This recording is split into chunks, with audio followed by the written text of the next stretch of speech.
Conta um Conto apresenta, da série Novos Autores, de Jaime Maciel, o conto Made in China. Narração Marcelo Fávaro.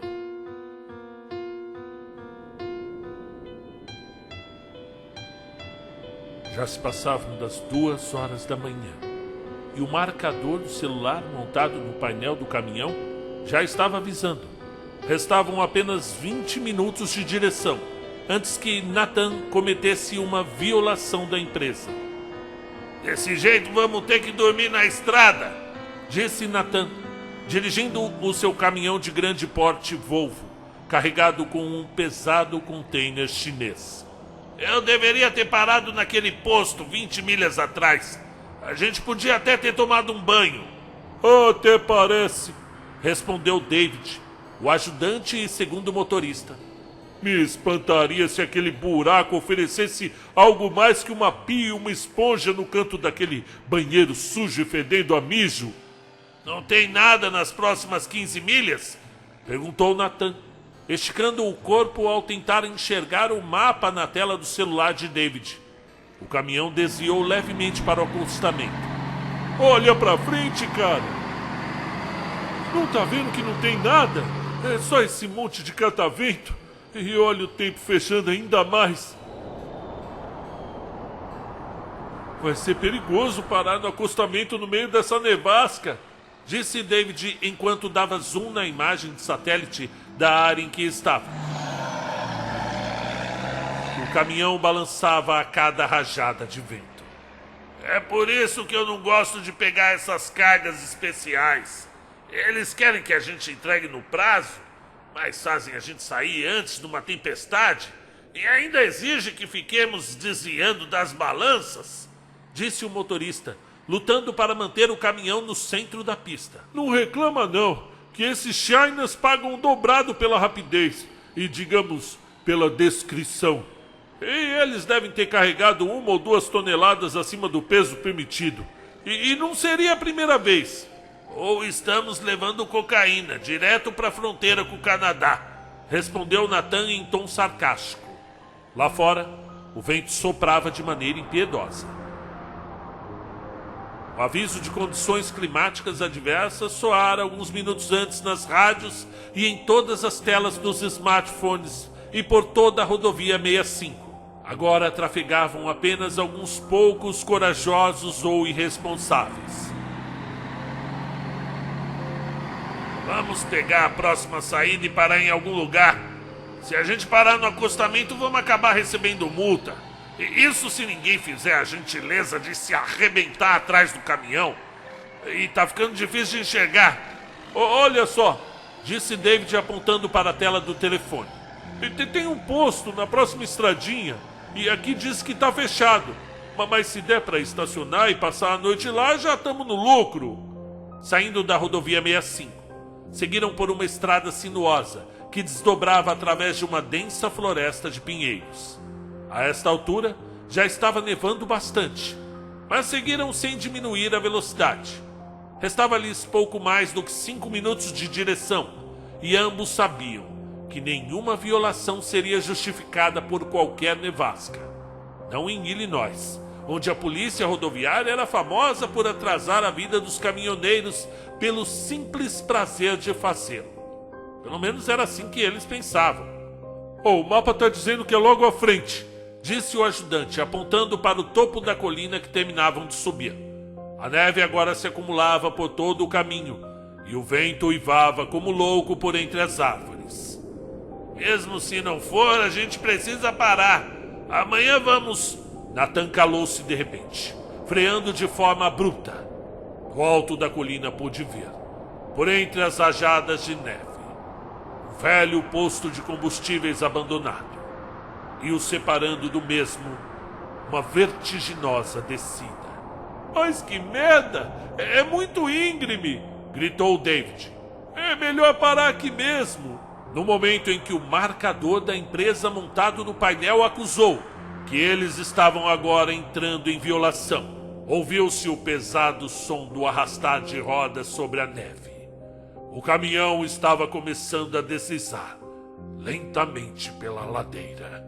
Tá descendo, disse Nathan entre os dentes. Seu pé inutilmente pressionado contra o pedal de freios enquanto tentava desesperadamente controlar o caminhão. Mas que merda! Não vai parar! O pesado caminhão ganhava velocidade enquanto escorregava estrada abaixo. Lá fora o vento parecia soprar ainda mais forte. Já não havia visibilidade nenhuma, somente o angustiante som das rodas raspando a neve e as fortes batidas metálicas da estrutura, que avançava agora sem controle rumo a lugar nenhum.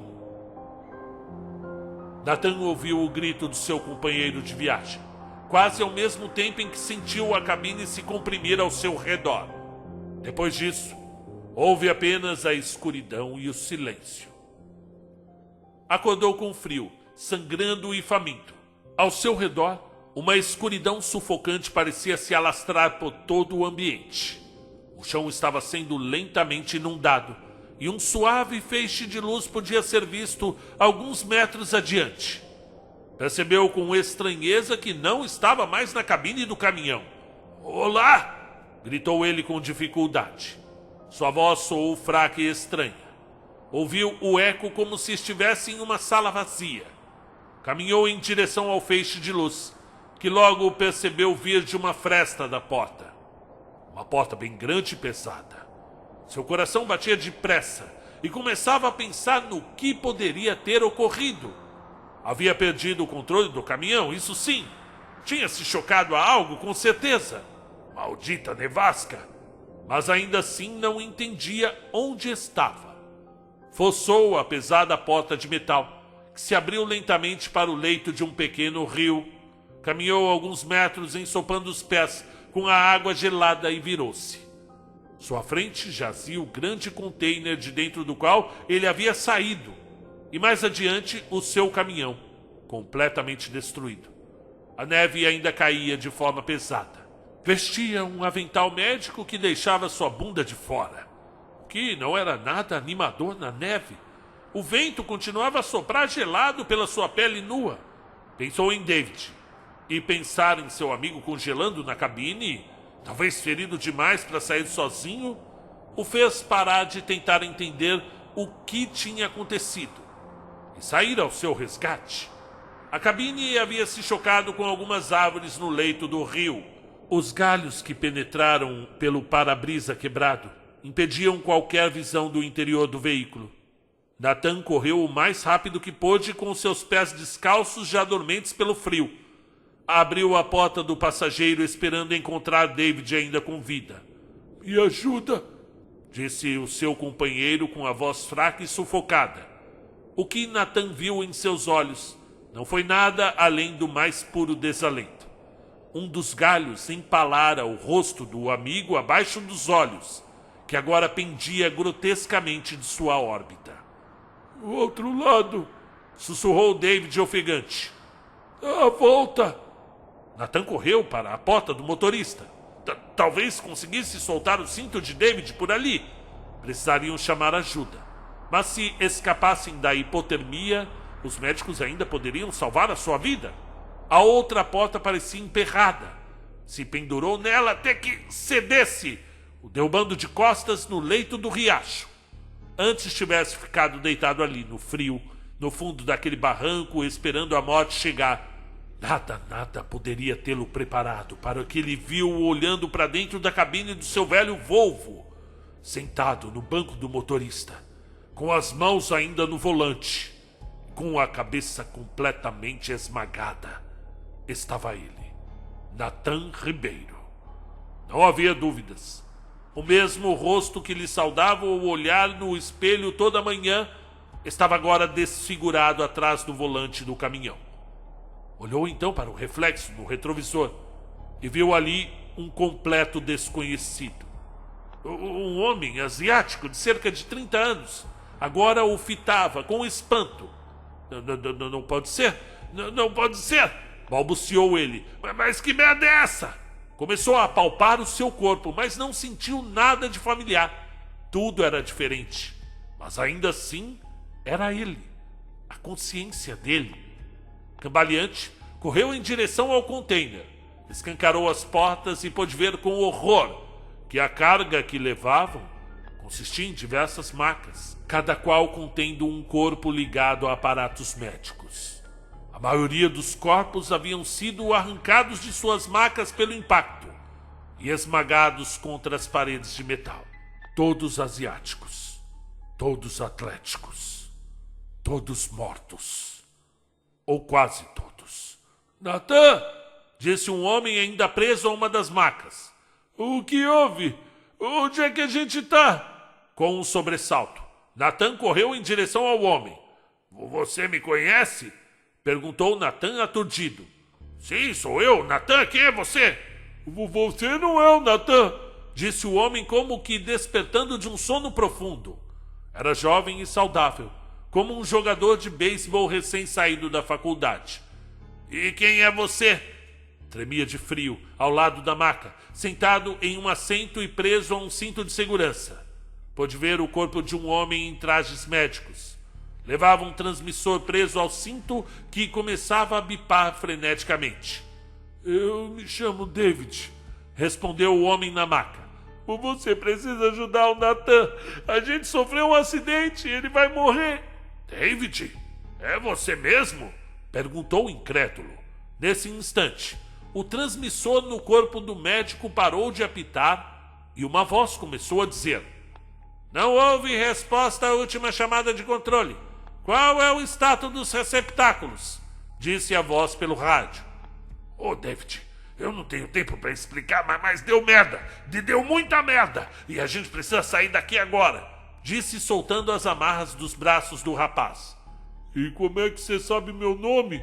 E o que aconteceu com o Natan?" "Escuta, eu não sei o que está acontecendo, mas eu acho que a gente se meteu numa parada muito sinistra. Muito sinistra." "Operação comprometida. Eliminando evidências em 2 minutos." Soou desta vez uma gravação vinda do comunicador do médico falecido. "Vamos agora, David." O motorista agarrou o braço do seu ajudante, puxando-o para fora do container. Saíram aos tropeços. Se deixaram cair a cerca de 30 metros do caminhão, pouco antes de tudo irromper em chamas. David, ainda debilitado, pôde observar seu próprio corpo sem vida no banco do passageiro, que também começava a ser consumido pelas chamas. "Mas que diabo está acontecendo, cara?" perguntou ele olhando para suas mãos, percebendo pela primeira vez que não conhecia o corpo que agora ocupava. "O que aconteceu comigo?" Agarrou o pescoço de Natan. Seus olhos, uma mistura de desespero e incredulidade. "E quem é você, afinal? Eu morri, afinal?"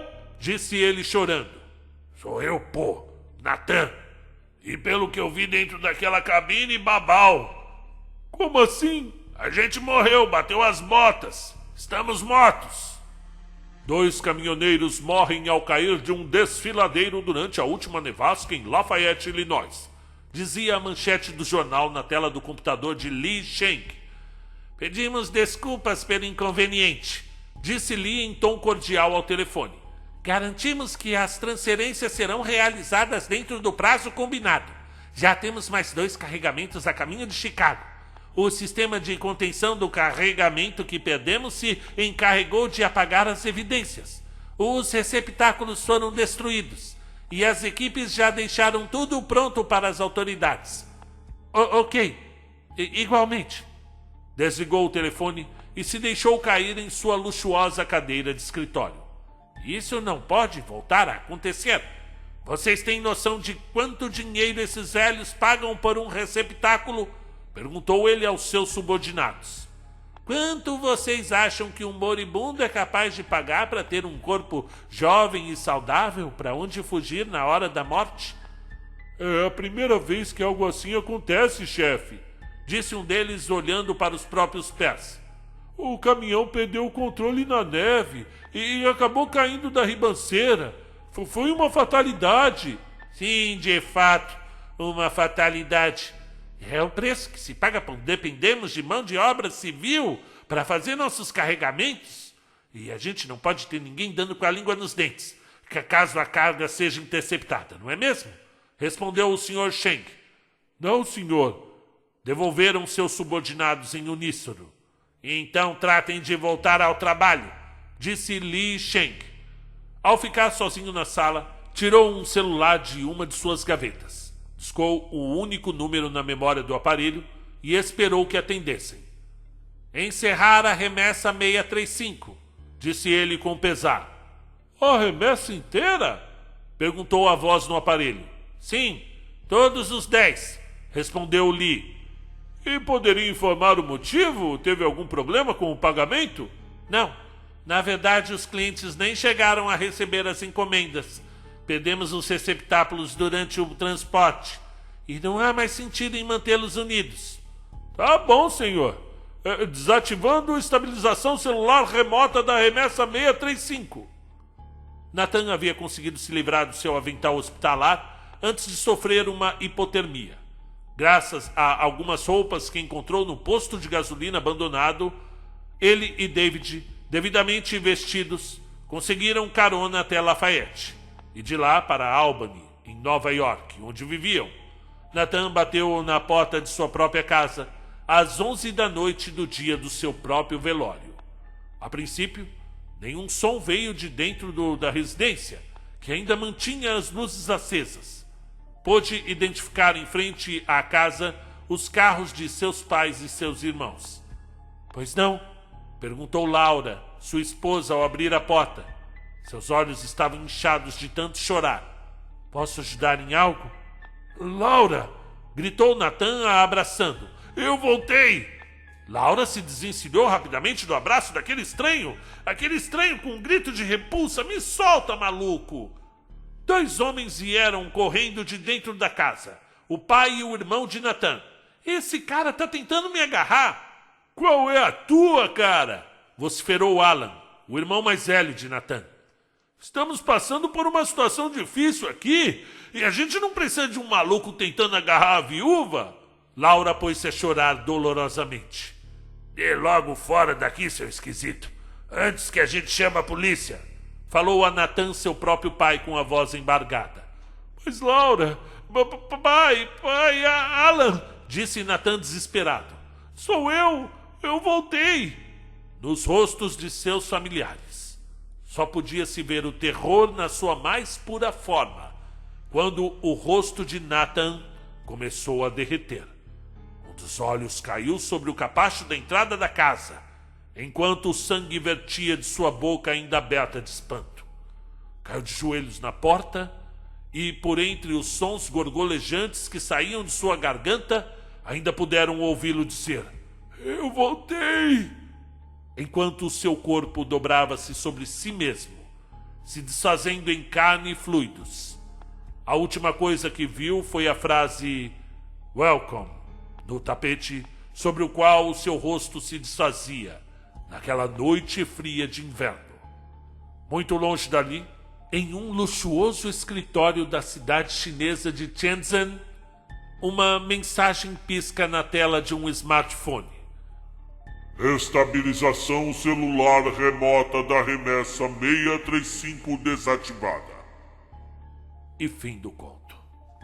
Olá, tudo bem com vocês? Aqui é Marcelo Fávaro, seu narrador e editor do canal Conta um Conto. Eu sei que eu apareço pouco aqui nesse canal, eu apareço mais no outro canal, que é o A Gente Vai, um canal sobre escrita criativa, sobre gramática, literatura, mas de uma maneira bem tranquila. Eu gosto de brincar muito no outro canal. Aqui eu venho contar histórias. Lá no A Gente Vai, a gente conversa, a gente troca experiências sobre escrita criativa. Então, se você quer mesmo ajudar este canal, tem que se inscrever também no A Gente Vai. O link está aqui embaixo, ok? Vamos falar do conto do Jaime Maciel. Primeiro, tema bom, possessão de corpos, seja por meio tecnológico, seja por magia, seja por elementos espirituais, sempre é uma boa pedida, haja vista que o filme mais aterrorizante que eu já vi na minha vida deu segurar a mão da pessoa que estava do lado ali, que era meu irmão.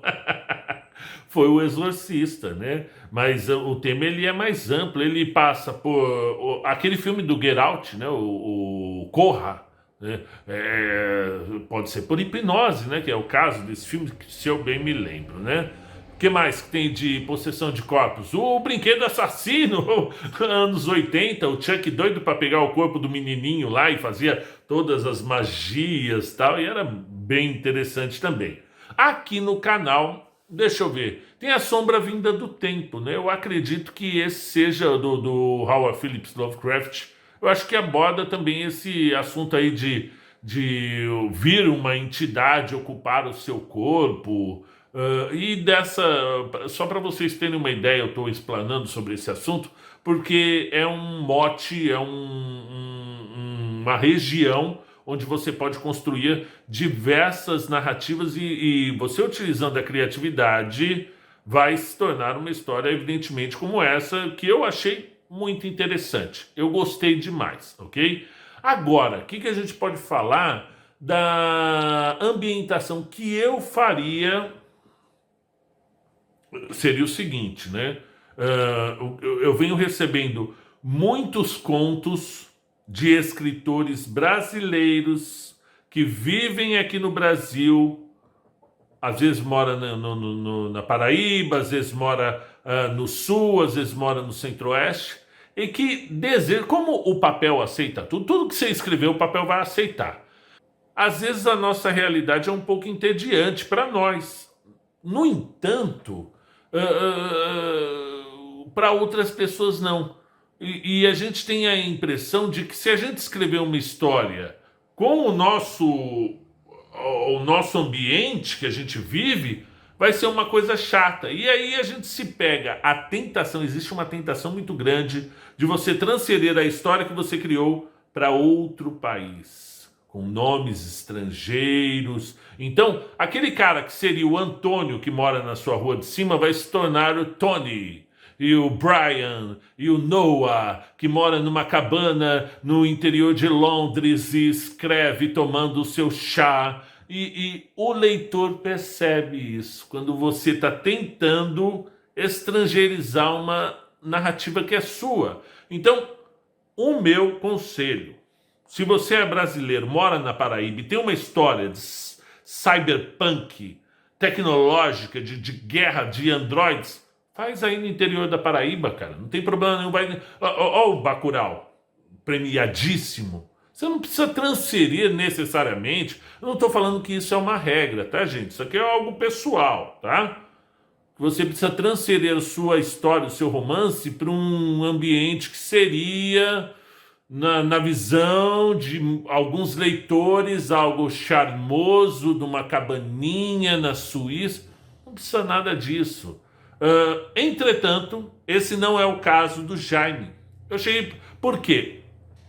Ele mora nesse ambiente que ele criou. Ele trabalha com isso. Inclusive, eu perguntei para ele, eu falei, pô, cara, mas não dá para você fazer isso no sertão, né? Seria uma história que seria bem interessante aqui no Brasil mesmo. Ele falou, simplesmente porque eu não moro aí. Essa não é a minha realidade. Eu sou caminhoneiro mesmo. Eu dirijo debaixo de nevasca mesmo. Eu moro aqui nos Estados Unidos. Eu falei, logo se percebeu. Eu tinha mais ou menos pescado um dia antes, que ele estava conversando com outro grande escritor, que é o Jaime, não, o Cairo Gonçalves, e ele falando que ouviu a história do Cairo justamente dirigindo debaixo de neve. E eu guardei essa informação, e quando eu li a história agora do Made in China, eu achei muito interessante. Inclusive, ele até mandou algumas imagens e vídeos para mim,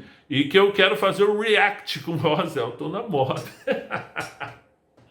Eu quero fazer o react com vocês. Ele mandou, ó, vou colocar aqui a primeira imagem. Olha só.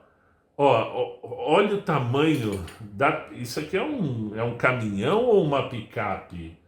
Olha, é da Transportation Comet. É uma picape que leva outras picapes. Que coisa incrível, rapaz. Que coisa incrível. Vou colocar aqui o segundo.